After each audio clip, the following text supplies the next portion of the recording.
Salut tout le monde, c'est Jean-Yves Ponce, votre spécialiste de mémorisation et de concentration depuis 2011 et aujourd'hui je voulais parler avec vous d'un sujet qui est très important, qui peut vous toucher et qui même va en toucher pas mal d'entre vous, c'est le travail seul.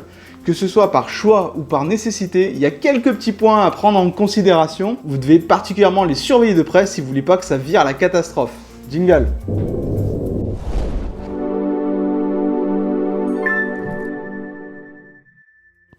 Alors, le travail seul, si vous ne pouvez pas vous encadrer, si vous ne pouvez pas vous structurer un petit peu, ça peut vite virer au cauchemar.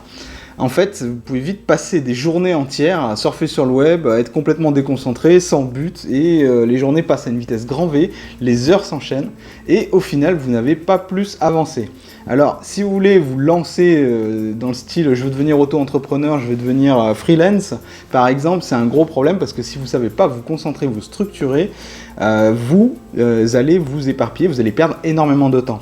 Et vous pouvez penser comme ça que le fait de devoir gagner votre vie, gagner votre croûte, ça vous motive suffisamment. Ben non, c'est pas le cas tout le temps, c'est pas le cas systématiquement. Il y a des gens qui n'arrivent pas à s'encadrer, qui n'arrivent pas à se structurer pour travailler seul. Sans parler de freelance, mais si vous avez besoin à un moment de vous isoler, comme en période de révision pour les examens par exemple, quand vous êtes étudiant, le truc c'est que quand vous êtes à la maison, il y a des millions de distractions possibles qui vous feront perdre du temps. Ça peut être un simple voyage dans la cuisine pour aller chercher un truc dans le frigo, comme aller et venir par ici, comme regarder un peu son compte Instagram, comme faire défiler le fil d'actualité Facebook, regarder vite une vidéo YouTube avant de commencer, comme celle-ci peut-être, ou comme tout simplement regarder si vous n'avez pas reçu un dernier email. Alors voici les 3 conseils que j'utilise depuis quelques années maintenant, qui marchent assez bien lorsque j'ai besoin de me concentrer, que ce soit pour l'écriture d'un livre, préparer une conférence, créer une formation, écrire un article qui est long et qui demande d'avoir beaucoup de recherche,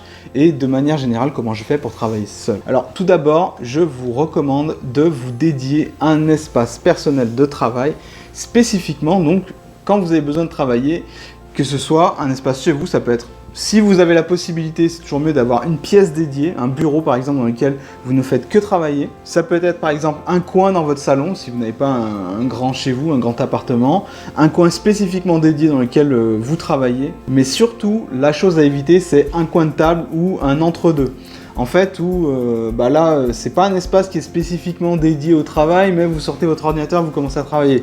Comme par exemple le canapé du salon, c'est pas un espace qui est tout indiqué lorsque vous voulez travailler seul. Donc vraiment, dédiez-vous un espace, comme ça vous structurera et ça fera en sorte que vous soyez dans les meilleures dispositions pour travailler. C'est un conseil qui a l'air banal, mais je vous assure que ça fait énormément de différence. Une fois que vous avez un endroit dédié, vous êtes beaucoup plus facilement en mode concentration. Mon deuxième conseil est de vous donner un objectif et de vous y tenir.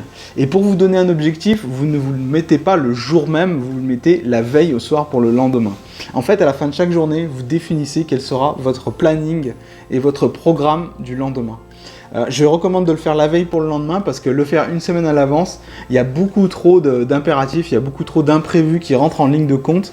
Et donc, du coup, la meilleure chose à faire, c'est de vous donner un petit objectif et de le réaliser. Une fois que vous avez terminé votre mission, même si tout le reste de la journée, vous glandez ou vous n'êtes pas bien, vous n'êtes pas motivé, au moins vous aurez avancé un petit peu. Et ça, c'est à mon avis une clé fondamentale si vous voulez travailler seul, que ce soit pour des révisions, encore une fois, ou pour un travail seul. Et enfin, mon troisième conseil, c'est de prendre en main votre capacité de concentration.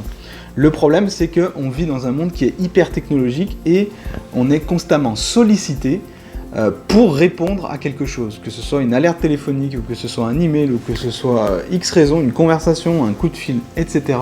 On est toujours en train de répondre à des sollicitations, de faire plusieurs choses en même temps. Si ça nuit à votre concentration, vous aurez toutes les peines du monde à travailler seul, vous aurez toutes les peines du monde à réaliser quelque chose qui demande beaucoup de temps et beaucoup d'énergie. Comme c'est typiquement le cas pour du travail de qualité et pour des choses qui comptent vraiment. Donc comment on fait pour rester concentré à court, moyen et long terme? Déjà faites en sorte que vos séances de travail seules soient systématiquement ininterrompues.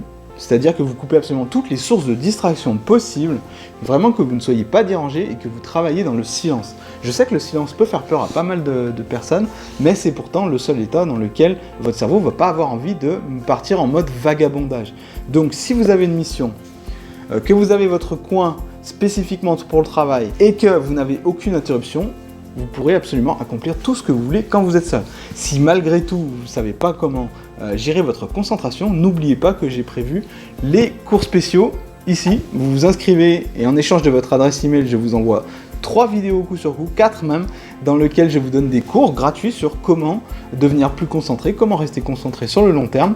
Mais si malgré tout, soit vous avez déjà eu, soit vous en avez encore envie de plus, je vous conseille de rester connecté à la chaîne parce que dans pas longtemps, je vais vous faire une annonce géniale. Donc voilà, c'était Jean-Yves. Est-ce que vous avez des trucs pour vous concentrer? Si oui, partagez-les dans les commentaires, je serai ravi de les lire et de vous y répondre. A bientôt pour une prochaine vidéo. Salut!